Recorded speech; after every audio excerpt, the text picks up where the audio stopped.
দিনাজপুরের পার্বতীপুরে একটি যাত্রীবাহী বাস দুর্ঘটনার কবলে পড়েছে। এতে আহত হয়েছেন গণ অধিকার পরিষদের মুখপাত্র ফারুক হাসান সহ অন্তত 15 জন। রোববার 24 আগস্ট ভোরে উপজেলার আমবাড়ি এলাকায় এই দুর্ঘটনা ঘটে।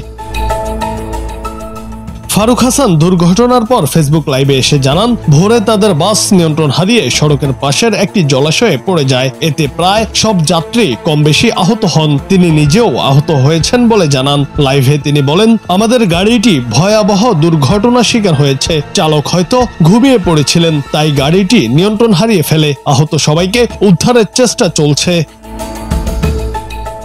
স্থানীয়রা জানান, বাসটি দ্রুতগামী ছিল। হঠাৎ নিয়ন্ত্রণ হারিয়ে সেটি রাস্তার পাশের জলাশয়ে পড়ে যায়। দুর্ঘটনার পর স্থানীয় লোকজন দ্রুত আহতদের উদ্ধার করে হাসপাতালে পাঠায়। ফুলবাড়ী ফায়ার সার্ভিস ও সিভিল ডিফেন্সের সাব অফিসার আব্দুল্লাহ আল মাহমুদ গণমাধ্যমকে বলেন, খবর পেয়ে আমরা ঘটনাস্থলে পৌঁছাই, তবে আমরা পৌঁছানোর আগেই স্থানীয় লোকজন আহতদের উদ্ধার করেছে। আমবাড়ি পুলিশ তদন্ত কেন্দ্রের ইনচার্জ আরিফুর রহমান গণমাধ্যমকে বলেন, গাড়িতে যাত্রী ছিলেন প্রায় 15 জন। সবাই কম বেশি আহত হয়েছেন। আহতরা বিভিন্ন হাসপাতালে চিকিৎসা নিচ্ছেন।